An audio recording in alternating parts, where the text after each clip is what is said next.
Welcome to Salt Lake Outdoors. I'm your host, Sean Kogut, and today the crew and I are at the scenic Rocking J Whitetails in Okeechobee, Florida.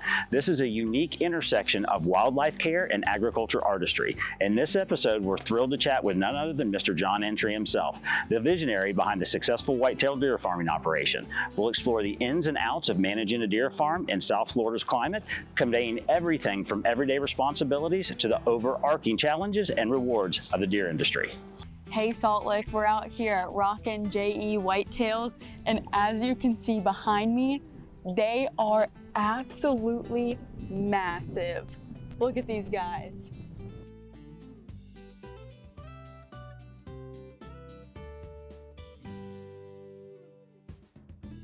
Join us as we delve into the daily grind of whitetail farming and uncover the truth behind raising these majestic animals. Whether you're a wildlife management enthusiast or simply curious about how to cultivate giant deer, today's discussion is packed with insights that you won't want to miss.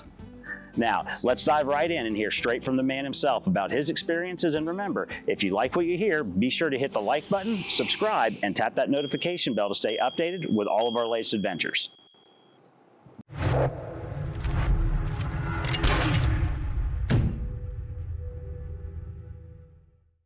All right, welcome back, everybody. Sean Kogut with Salt Lake Outdoors. Today, we have Mr. Mike Staffen back in the house. Yeah. We got Miss Brianna as well. Hi, Bree. And our special guest today, we've got Mr. John Entry with Rocking J Whitetails. Did I say that correct? Yes, sir. Rocking J Whitetails. Two newbies.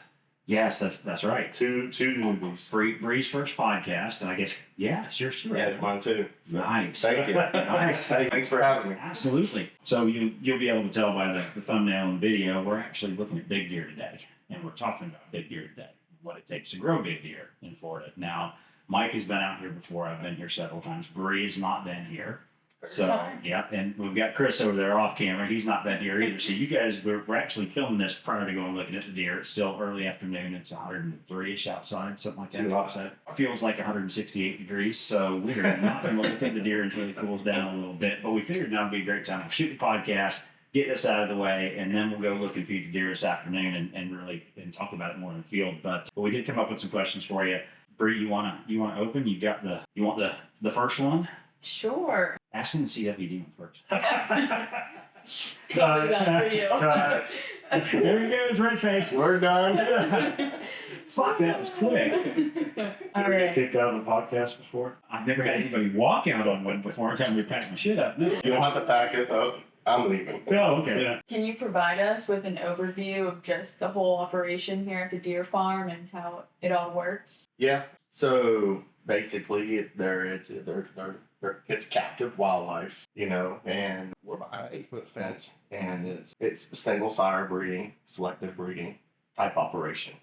So what's that mean, single sire, for people that aren't in the know? We select what sires goes with what does, for that breeding season. So unlike in a non-captive whitetail, the buck is just going to breed as many does as he possibly can, and there's no way to keep him from doing so. You have the ability, because of the way your farm is set up, where you can introduce that specific buck to that specific doe, and I think actually it goes a little bit beyond that, right? You're actually doing a lot with AI. So That is correct. Yeah. That is correct.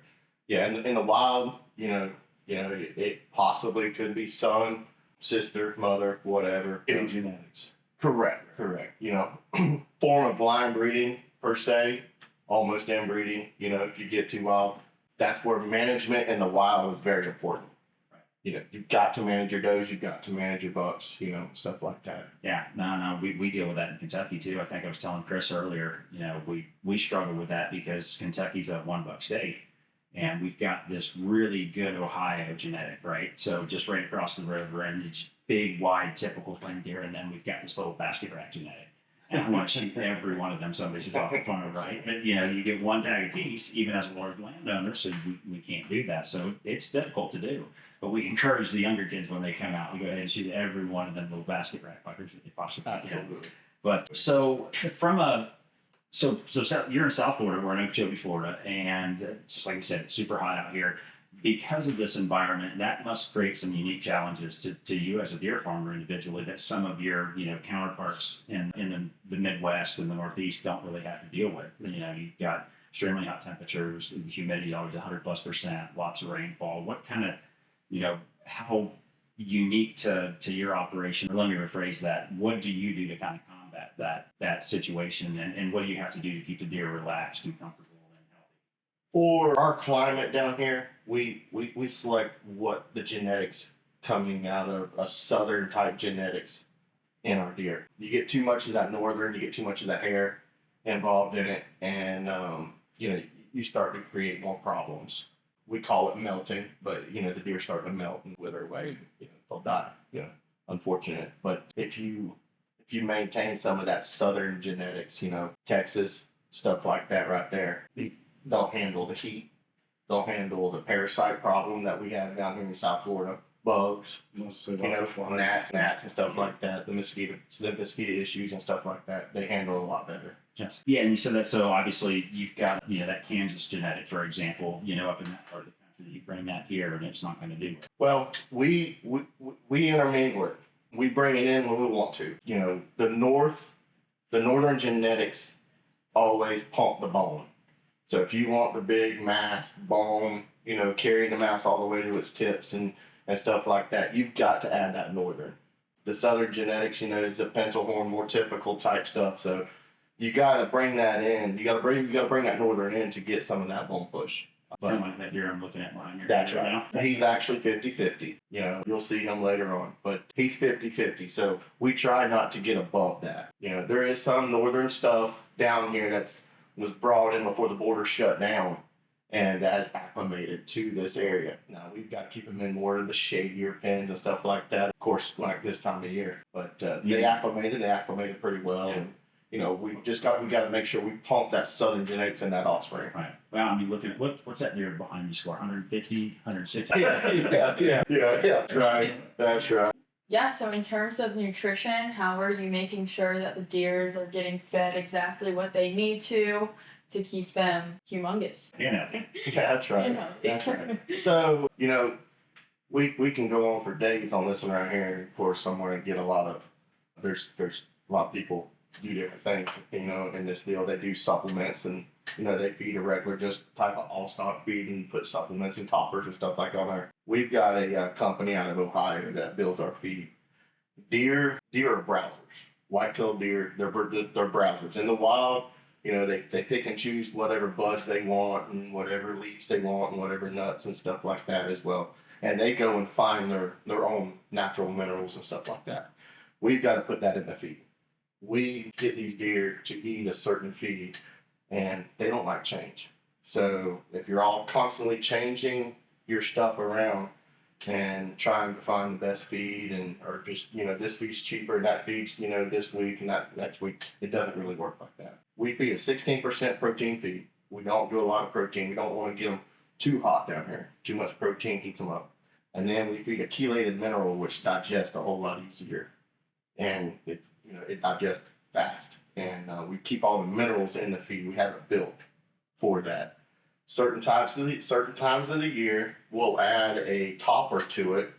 If we bring the bucks out of the breeding pen, and we want to get them back into shape for horn growth, we'll start putting a topper on the feed just to get them back in shape.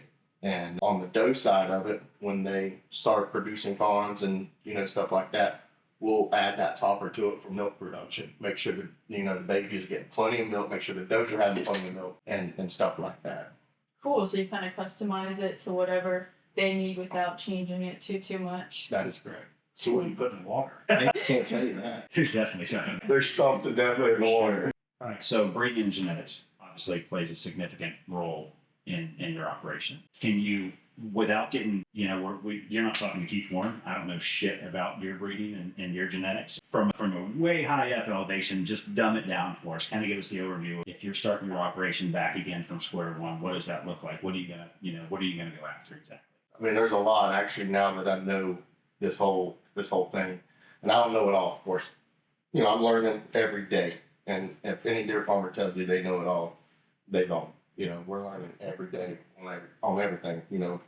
Herd health on top of genetics, stuff like that. What crosses well with what. But, to a real quick deal, if you're just starting out, quality, not quantity. Start with that. go find the characteristics that you are looking for to grow. Try to pay attention, do your homework in the pedigrees on the mama side, the dam side. We call it the dam side, the bottom side. Go to whatever farmer, if he's been growing deer for a while, he should have records. He should be able to show you pictures, production from the grandma to the mama. You know, if that buck had a sister, you know, you can see what she's going to do off of her brother. You should, whatever characteristics that you want, you know, that's what you need to go for. And this is all to touch on that a little bit. So is it the National Deer Register? Is that the name of We call it NADAR. Okay, NADAR. Instead of me rambling on about it, tell us what NADAR is. So my wife will tell you, my son is absolutely, anytime that we're just sitting there, he says, hey, let's get on NADAR, Dad. You know, let's get on there. I'm on NADAR 2-3 hours a day. I'm looking up, especially right now, who's bred this, who's done this, you know, what's going on out there, what's the top buck, you know, what's he looking like, you know, and stuff like that. NADAR is a very important tool, and especially if, you know, you're new and want to do your homework on the pedigrees that you know, we're a closed border state, Florida, so you got to get the dam side within the state of Florida. So NADAR is very crucial when you're trying to pick out your does and stuff like that. Know what you're going to get ahead of time. That's right. Right. Yeah, and that's something definitely unique to your industry for sure. It's North American Deer Registry. I mean, if we're talking about pedigrees, we might as well talk about the breed and resistance. You've got like the show circuit and stuff, right? That you guys are going to, and you've got, you know, the breeders conventions, and you guys are in Texas a couple times a year, I think. Here at Florida, it's SETDA. Okay. So, you know, Southeast Deer Trophy Association. We only have it. It's an annual event. It's an annual auction and everything. And being an upcoming new deer farmer, if you're wanting to know information and keep track of all the rules and regulations of what's going on, definitely get involved with the SETDA. Come to the event. Absolutely, just come to the event, and you'll get to meet a lot of deer farmers. You'll get to meet a lot of vendors on certain things and everything. You know, we use that as a marketing tool, the SETDA. So if you come to my farm, there's a chance that I may not sell a certain doe. You know, one-on-one, she's probably going to be not for sale, or she's going to have a price so high that it's going to scare you off. But the SETDA, we use that to market what we produce on our farm.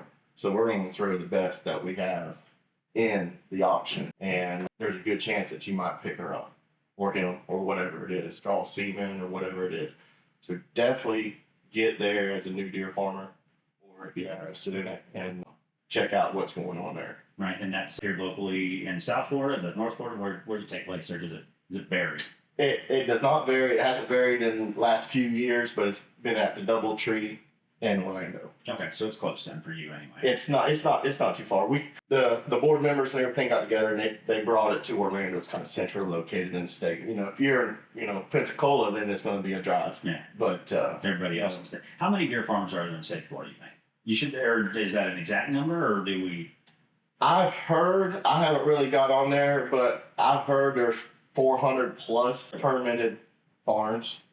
400? Yes, sir. How many are in Okeechobee? Several. I don't know that number. There's several. It's a bunch anyway. Yeah. I mean, it's not nearly as small knit a group as I thought it was anyway. I thought, like I said, I knew you for sure. Right. I'd never heard of it. Yeah, I mean, I don't know the actual number. I know it's 400 plus permitted. Now, active, you might want to cut that number in half, possibly. Right. Could you share a success story with us, or just a particularly rewarding experience from your time down here in South Florida as a deer farmer? Yeah, and it's a time that we, as deer farmers, would be probably I don't know about success, but rewarding experience is watching my son and my wife during fawn season. When the fawns are born, I mean, there's smiles, and they get to go hold the fawns, and for the first 3 or 4 days, if we're bottle feeding, that's also rewarding.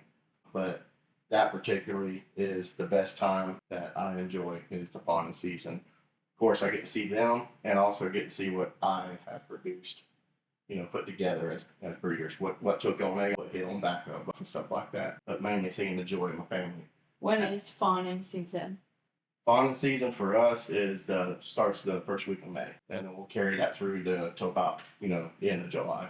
So you've really, and of course, you and I've known each other for a while, and I see, you and your wife's posts on social media, and it seems like Little John is always great out there. He's always been deer hunts. Like that kid just loved being out there. He hasn't missed a day of feeding up. Yeah.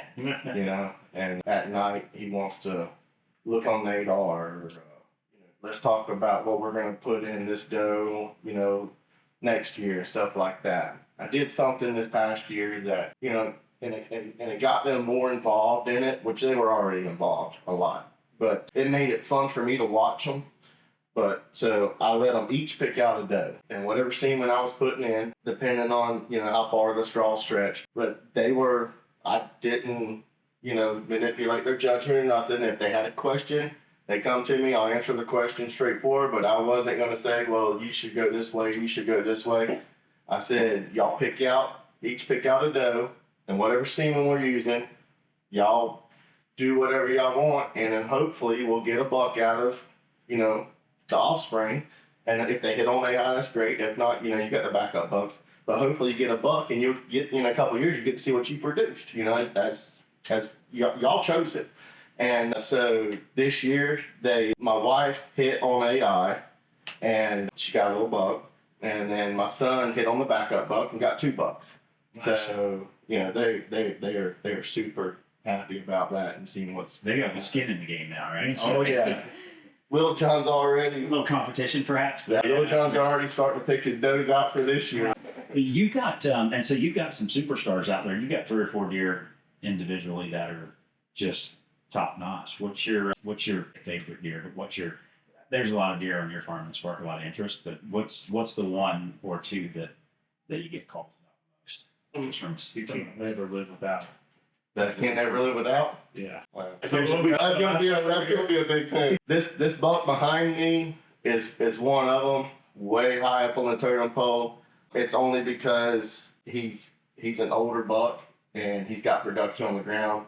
He's got several offspring that's been sold as breeders already. His name is Big Guns. You'll see him later on. He's looking phenomenal this year at the age of 6. And I've got another one, Heat Stroke.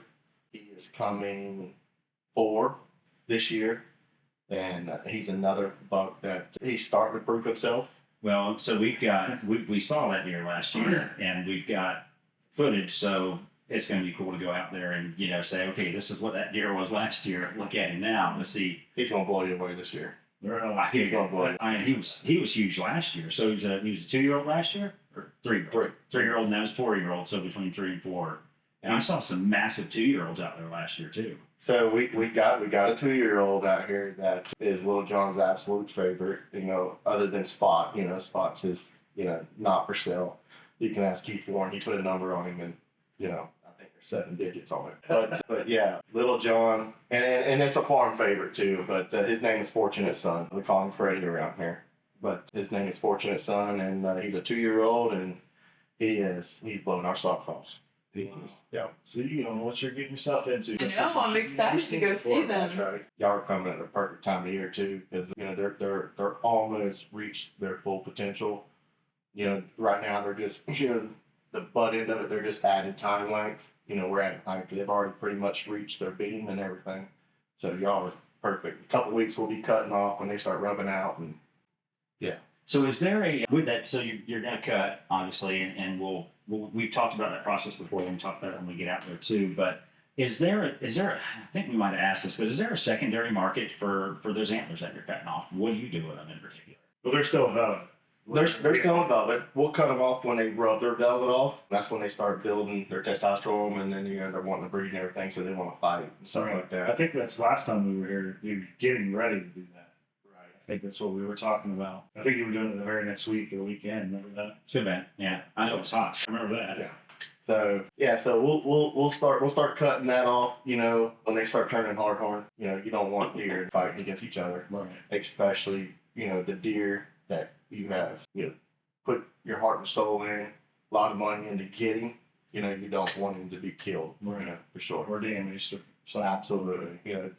Velvet growing is always, we're always very, very, we step lightly in the buck pen when they're growing out. We don't try to scare them with sudden movement. No. That's right. They break off. Get this. Investment down. Well, for this year anyway. Well, you just don't get to see it depending on where he breaks at. So what do you break do a time? No big deal. So the horns we haven't really got into selling our horns or anything.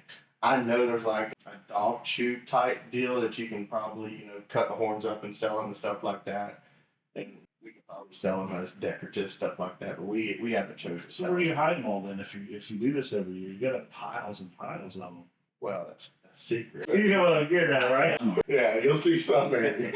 You'll see some. Mark. But most of the time, it's our yearling horns. Because we're selling our deer as stalkers at 2, or they go as breeders at 2, typically.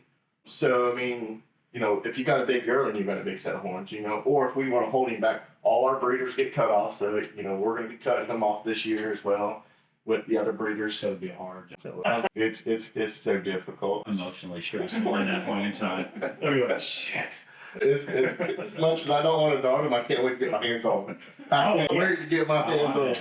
I'm running a little contest right now with the Fortunate Son. The new one it's just kind of a little, just a fun deal, but guess is inside with and you get a free straw. So it's just like a little fun deal. All right, well, so talk about the economics of that real quick. So for people that don't know, like that particular deer, he's a 4-year-old now, Fortunate Son? Fortunate Son's a 2. The 2-year-old. Okay, so what does a straw go for in that 2-year-old? So I'm asking $1,500. 1,500 straw. I'm asking $1,500 a straw for him. With multiples, you get a discount or whatever. But I mean, it all depends. It all depends on his pedigree. Mostly if he's proven himself and on the value of the semen. And of course, I mean, the value goes up if he's a big producer. The value goes up if he, something happens to him or whatever, and then there's only a limited number of straws. Then the price increases from there. Right. And then Now, do you sell all over the country or just? We can move semen all over the United States. animals can't cross the border. Animals can't cross the border, Semen, but semen damn and Sire embryos can't. doesn't matter. So I've seen the cryo tubes sheet melted into your car before. What's all that about? Y'all everyone get straws? You're selling straws? What is that? So them are what we call shippers. So we got a storage place in Texas. There's storage places everywhere. There's storage places in Alabama, Great Lakes, and and Texas has got a few. I've got a guy right here in Okeechobee that stores a little bit of semen for me. He's not a storage facility, but every 3 months, I believe, he gets it filled for him. I ain't got to worry about it. He takes care of it. He's an AI tech that does dairy cows, so it's perfect. Them are shippers that normally you see me posting and everything, and that is us shipping our semen that is stored from out of state. They put in a little shipper, send them to us, and then we'll get them shipped a couple days before we start. It's certainly Fragile. yeah, I would say. Well, so Bree, so it's Bree's first. You've never been to a deer farm before. So what behind you, that deer, you're fixing to see that actual deer that's still alive, by the way. And what? Someone explain that to me. That's a little confusing. We use these for show. I mean, we get them cut off right here because when we cut the deer off and everything, and then we have people they do the burr replacement, and then they can build us a mount. Wow. And that's so we can take it to the show people exactly what we got. And Well, he's a little bit bigger than that. he's very Just a little bit. he is very impressive. At 6 years old this year, he's still So when doing we it. say you're going to see that deer, you're literally going to walk out there in a few minutes and you're going to see that deer. Ah, okay, that was confusing me when you guys were like, Yeah, well, when you said, yeah, we'll go out here in a minute and see, I just saw him. I was like, That's right. Who's dead? yeah, that was So like, so that was a good one. And then, all right, let's get this one. If somebody is interested in becoming a deer farmer and getting into this industry in particular, what would the top 2 or 3 things that you would tell somebody just getting started? And it could be, don't fucking do it. Have a lot of money. Yeah. What's your A lot of free time. Yeah. For one, enjoy it. If you're going to get into it, go out there, go do a bunch of pen tours, go farm tours, I mean. Go to several different farms or whatever, see what they got, see what they're doing. You see how, their layouts are versus, whatever area you're going to do yours in. Try to get out the best layout of your pens that's going to work for you. and you know, start doing your homework on the pedigrees that's within your area, and you know, don't forget to enjoy the deer. You know, have a plan too. You know, what are you in this thing for? Are you in this thing for the breeders, the stalker market? Have a plan. You know, when you go to see some of these farms, so you got questions to ask. Well, so I'll go one step further. So when you got into the business, what led you to get into the business to begin with? Well, I was an avid hunter, of course, grew up on a ranch and everything, and just really enjoyed, you know, the whole hunting aspect of the whitetails. Loved watching, you know, just seeing things and what they were doing, and the whole just being out there with them. And then that just grew from there, just a passion of the whitetails. Now I just wanted to see how far I could take that, how far, you know, growing them out. You know, I want to see how big I can build them. And, you know, it's been a game changer. And do you regret it at all? Absolutely not. Do it again in a second. Do it a second, in a millisecond. I'll never be without. I mean, I've had whitetail since 2006. I started with Pete Pulitzer's herd. I bought them from him back then. I'm sure they had pedigrees, didn't care. They were in my backyard. They were hobby deer. You know, I just had them out there. I bought 9, grew the herd up to 28. Knew nothing about it. 2014, I was introduced to Mike Mansfield. Game changer for me. Absolute game changer. He showed me what pedigrees can do, you know, and went from there. So in 2014, I sold all my deer from Pete Pulitzer. Jumped right in there and bought some deer in 2016 with Mike. Built me a whole new facility. It was just one pen, you know, that I had before. I built 5 pens. Of course, the farm's grew to 11 pens now with 2 big buck pens. And it's been a pretty exciting venture for me. And I won't be without whitetails ever. Well, you can certainly hear the passion is what you're talking about. Yeah. I mean, if you don't love what you do, I mean, it just makes life a lot easier. You know, It's our loose all time. Yeah. I mean, it used to be when I was a kid, I just hated it, you know. Dad would tell me to go feed the dogs or go feed your calves or go feed this. Like, really, I really got to do that?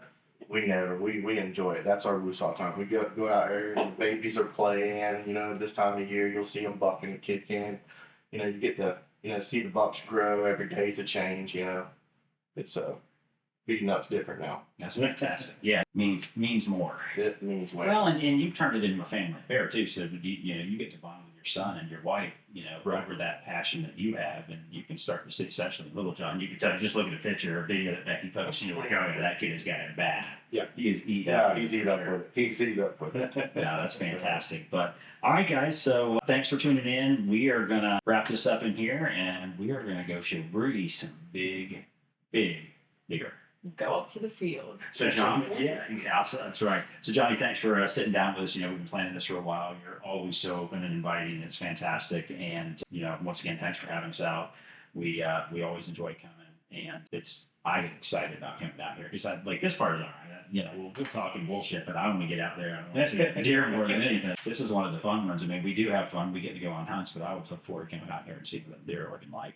Absolutely. Thanks, y'all, for having me. Yeah. So we'll see y'all. Stay tuned, and we're gonna go look at some big deer now. That's right. Let's do it.